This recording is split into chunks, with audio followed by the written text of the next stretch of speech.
Hi everyone, it's Scoops Lane here with your Daily Scoop. It is Front Page Friday. Welcome to another segment of the Daily Scoop. Okay, so Front Page Friday. You know, it made me think about something that's in the headlines, I should say, locally and nationally. O.J. Simpson will be getting out of jail in October, if you haven't heard the news. So with all this going on in the country, we strongly believe that women need to be uplifted right now. And I'm sure you'll agree. So today on Front Page Friday, since this is in the news, I've got a couple stories I want to share with you here on the Daily Scoop. And I'm actually also reaching out to see if you could join me in the Daily Scoop in supporting a grassroots project, kind of like mine, that's going to raise awareness and inspire women of domestic violence, women that have been affected by it, families who have been affected by this. As you know, this is a cause that's personally, I can relate to, and I feel this project is just what's needed right now. Given that this is in the headlines. And, I'm going to explain why I feel so passionately about this. So first and foremost, let me tell you about this grassroots project that a friend of mine got me involved in. Kimberly Locke from American Idol fame, I'm not sure if any of you remember her, but she has agreed to sing an anthem song titled I Remember Nicole, and she's willing to appear in a music video and be a spokesperson of domestic violence. So since the tragic and unresolved murder of Nicole Brown Simpson in 1994, her name has really become a symbol and a metaphor of domestic violence. And I can personally relate to this, and I'll tell you a little bit later why that is. But my dear friends who are the songwriters and filmmakers, Renee Sotil and Mary Jo Godges. Renee is originally from Rochester, right here in Webster, New York, and she's been living in LA for many, many decades. But they are the songwriters and filmmakers, and they need to raise $2,600 to cover Kimberly's expenses. I remember Nicole has a nonprofit status, so we can offer a receipt for tax purposes and a copy of that for anybody that wants to contribute to this. But everybody knows it takes a small village to raise money for projects like this. The Daily Scoop is a perfect example of that. But I've been raising some money through my Purple Maze projects and through some other efforts that I put into this daily. Because I'm daily, on a daily basis, raising awareness and organizing events and trying to get funding for my Scoop Kitchen, as you know. So we are, the Daily Scoop is going to donate $400 to this project. They need to raise $2,600, like I said. That's just a small portion of this overall budget. Most of us are volunteering that are part of this project, but the Daily Scoop is going to donate $400, and I'm going to ask you to please consider, either matching this amount or donating any amount that you might be able to afford. With a talented singer like Kimberly Locke on board, the song and the music video will quickly receive media attention. So anyways, we're going to get, anybody that donates is going to get an advanced digital copy of the song, and our names will be listed in the credits, and, really just forever be associated with this amazing project.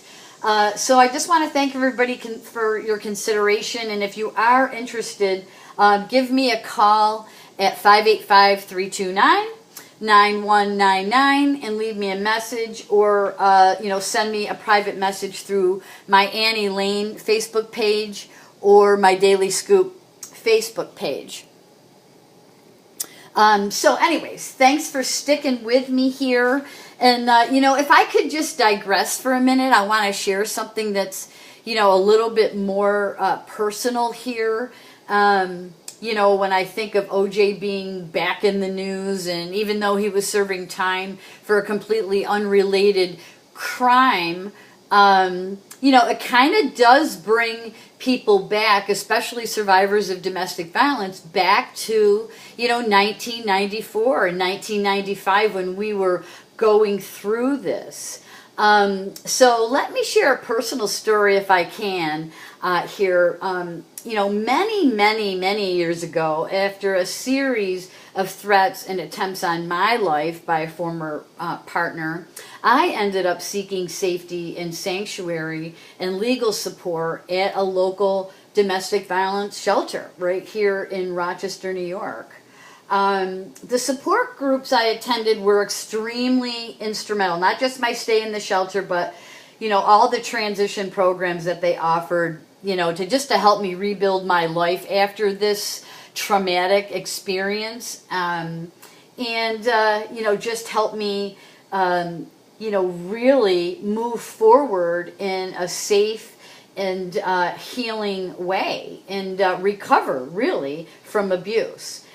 So I vividly remember the very day and the days and weeks that followed the verdict when O.J. Simpson was shockingly found innocent for the murders of Nicole Brown Simpson and her best friend, Ron Goldman. I was sitting in a support group that day with other survivors who were at the shelter, and we were all stricken with panic and fear and hopelessness and defeat. I mean, they just varied, all of the feelings. So the next week, my friend Julie and I brought in a cassette player to the support group.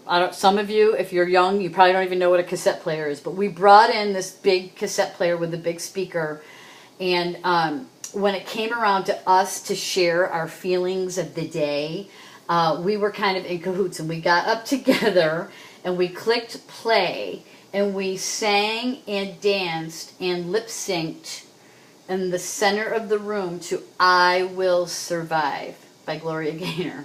What a resilience booster that was for all of us.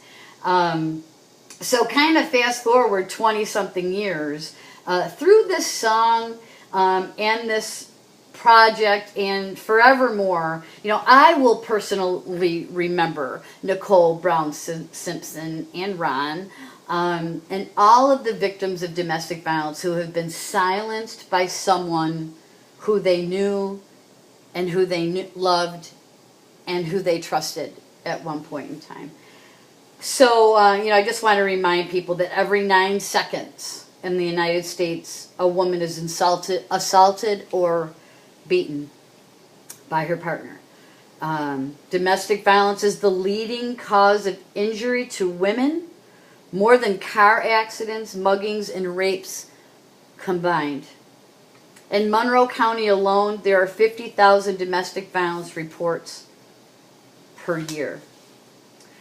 So, some scoops ago, I shared some information about a survivor who had disclosed to me that she was involved in, or believed, this was at a training, she came up to me afterwards and said, golly, I'm really concerned. I want to talk with you and see if you think I might need to take this, steps to talk with somebody, at a domestic violence hotline or shelter. But I thought if I could talk to you first, maybe you could lead me in the right direction or guide me. And of course, as an educator and an advocate and an activist, I certainly know how to put women, men, and children or teens in touch with the right resources in Rochester, New York, and across the country.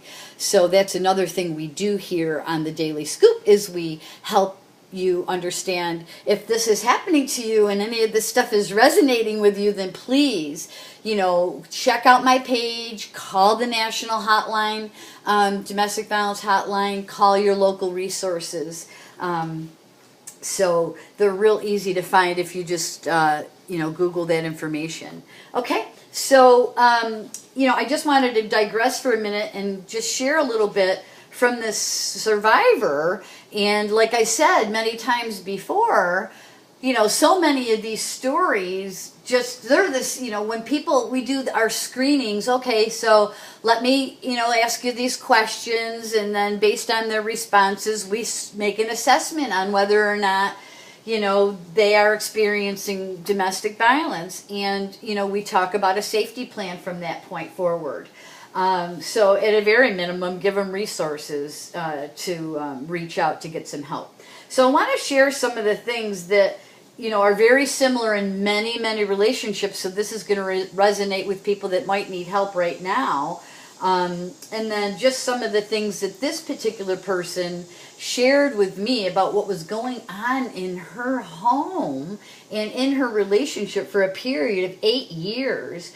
You know, 4 years of dating, 4 years of marriage, and, you know, all of these things that are kind of bullet pointed that I'm going to share with you that she shared with me.